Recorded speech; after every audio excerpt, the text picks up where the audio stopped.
नमोस्तु गुरुदेव। अर्धपुद्गल परावर्तन काल कितना होता है और सम्यक दर्शन से इसका क्या संबंध है? हम संसार में जी रहे हैं और जिस संसार में हम जी रहे हैं इनमें प्रतिपल परिवर्तन हो रहा है। अपने अनादि संसार के परिभ्रमण को द्रव्य, क्षेत्र, काल, भव और भाव की अपेक्षा जाना जाता है।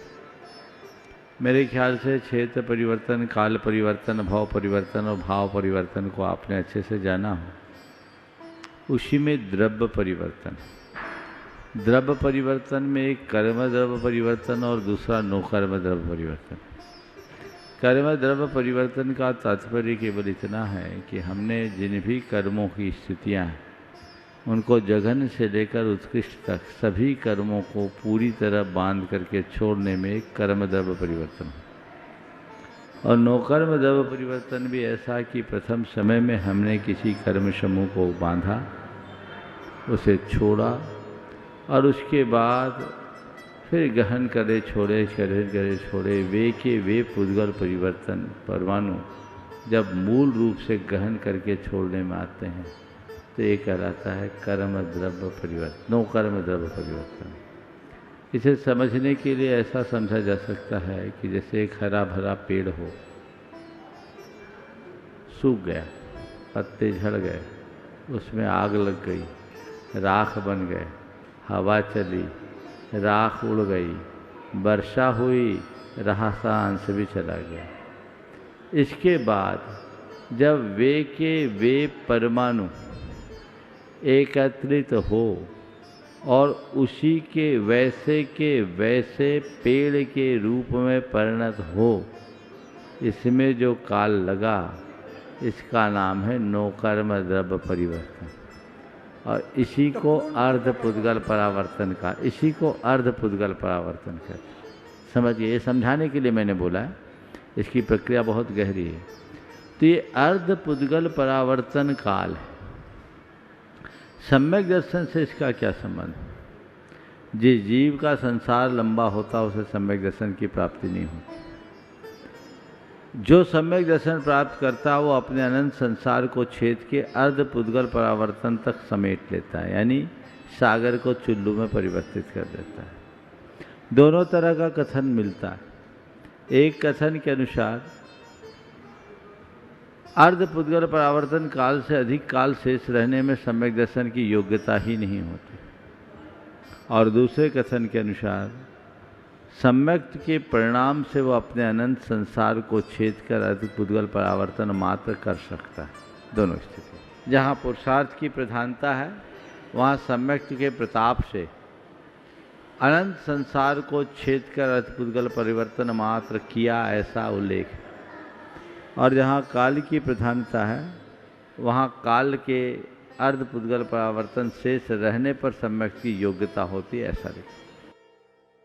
नमोस्तु गुरुदेव। कहते हैं कि जीव द्रव्य में ज्ञान और चेतना होती है, परंतु समस्त दृष्टि प्रकृति और ब्रह्मांड की रचनाओं को देखकर लगता है कि संपूर्ण ब्रह्मांड ही ज्ञान और चेतनामय है। ऐसा क्यों, जबकि वह तो पुद्गल है? ऐसा है, ब्रह्मांड जीव चैतन्य है, इसमें कोई बाधा नहीं, ज्ञानमय है।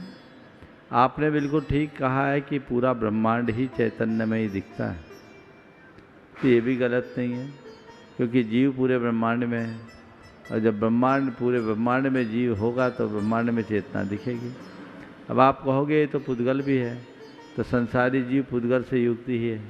हम आपसा शरीर हैं, तो इस ब्रह्मांड में हर कोने कोने में ब्रह्मांड के एक एक प्रदेश में अनंत अनंत जीव है। इसलिए ब्रह्मांड में जड़ है लेकिन चेतन भी है, उसकी अपेक्षा से वो चेतना हमें दिखती है या उसका आभास होता है, तो कोई बात नहीं। विज्ञान तो एक समय तक, वनस्पति में भी तो एक समय तक विज्ञान जीव नहीं मानता था, माना ना। विज्ञान की अपनी पहुंच है, पर जिस चीज़ को विज्ञान मानता वही सच है, ऐसी बात नहीं। विज्ञान प्रयोगों के आधार पर बात करता है और हमारा धर्म अनुभव के आधार पर बात करता है।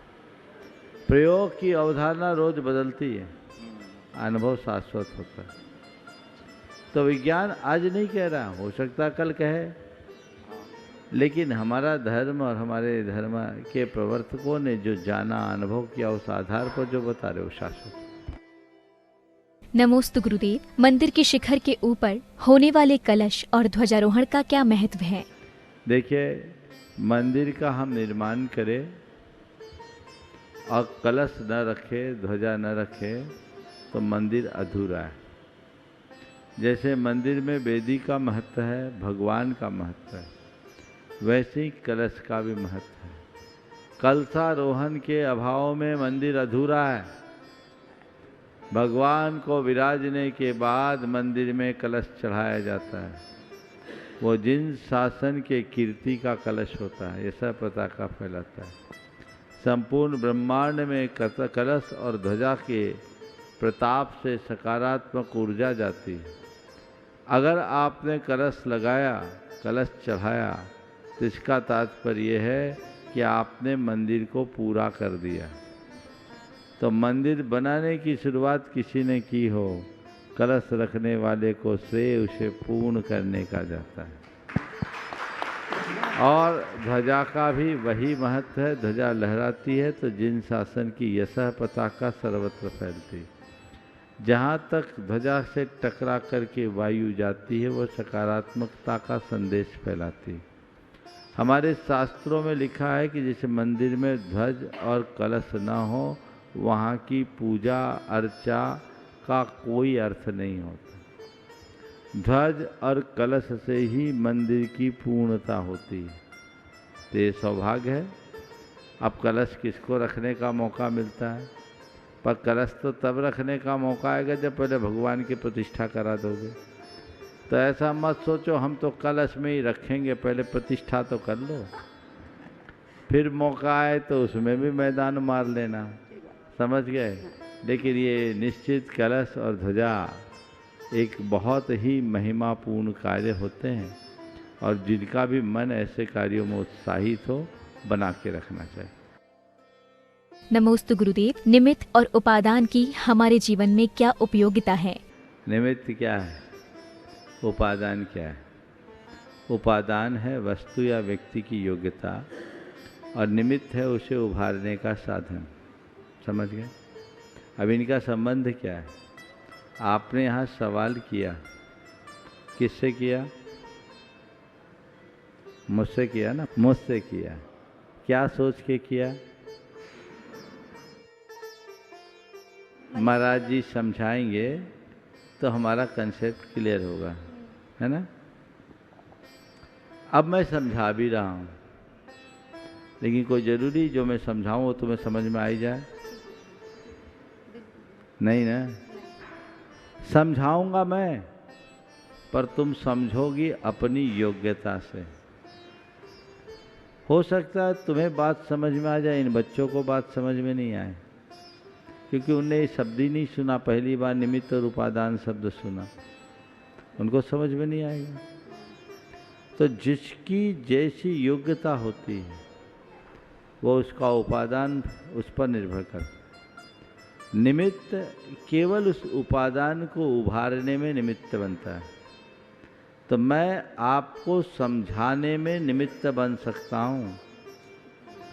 आप तभी समझ पाओगे जब आपके अंदर की वैसी उपादान योग्यता हो। समझ गए? तो अब इसे अपने जीवन व्यवहार में कैसे अपनाएं? 2 वाक्य कहता हूँ। तुम दूसरों का कितना भी अच्छा करो,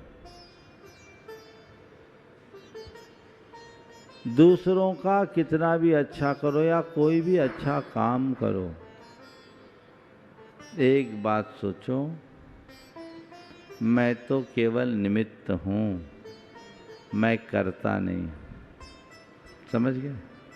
इससे अहंकार नहीं आएगा। पंचकलानक मैं करा रहा हूँ, मैं नहीं। मंदिर मैं बनाया, मैं नहीं। ये मैं है ना, बहुत खतरनाक है। क्या? मैं निमित्त बना। कोई भी अच्छा कर्म करो तो अपने आप को केवल एक निमित्त के रूप में देखो, और दूसरा कोई भी तुम्हारे लिए अच्छा करे उसे कर्ता के रूप में देखो कि ये उसने किया, इससे उसके प्रति कृतज्ञता होगी। समझ गए? ये जीवन व्यवहार में रखना। खुद अच्छा करो तो सोचो मैं निमित्त हूँ, और दूसरा तुम्हारे लिए कुछ अच्छा करे तो समझना सब उसकी कृपा है। ठीक? इसी तरह तुम्हारा कोई बुरा करे तो सोचो वो क्या कर रहा है, मेरा कर्मोद है, वो तो केवल निमित्त बन कर आया, उसने क्या किया, उसको क्या दोष दें, ये तो मेरा ही नहीं। ऐसा कर्म का उदय था। सीता जी ने क्या कहा, ये रावण का दोष नहीं, मेरे रूप का दोष है, मेरा रूप ऐसा नहीं होता तो उसकी दुर्बुद्धि काहे होती। समझ में आ रही है बात?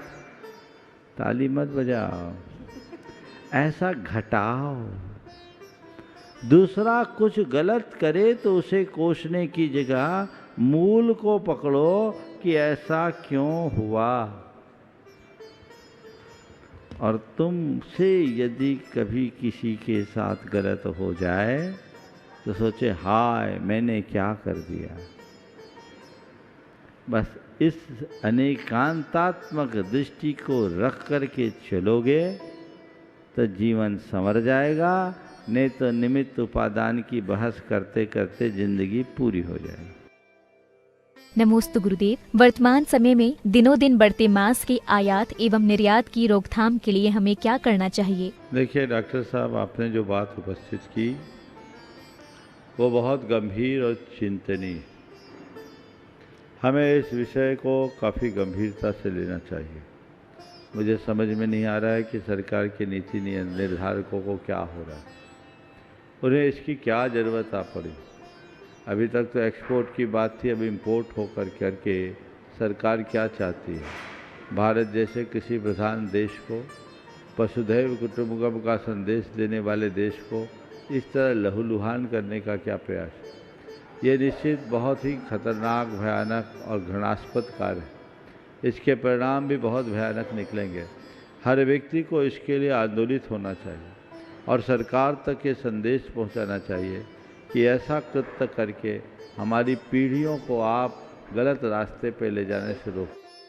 भारत में जो चीज़ें जहाँ हैं सुलभ है। आज तक भारत ने कभी ऐसी चीज़ों का आयात नहीं किया और न ही इस तरह का निर्यात करना भारत के लिए उचित है। यह अंततः भारत के भारतीय मूल स्वरूप को प्रभावित करने वाली चीज़ है। इससे भारत का गौरव घटेगा, गौरव खंडित होगा। इसलिए हमें इसके लिए पुरजोर प्रयास करना चाहिए।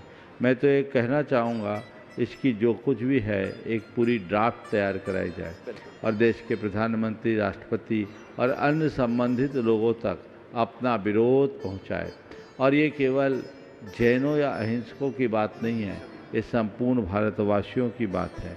आपने अभी एक कहा कि विज्ञान ये कहता है कि सुअर के मांस से कैंसर भी हो सकता है, तो हम ऐसी चीज़ों का क्यों आयात करें और पूरे विश्व में भी बड़े निर्यातक, नंबर 1 निर्यातक के रूप में बनने की जो संभावना आपने प्रकट की है, ये घोर चिंतनीय और निंदनीय भी है।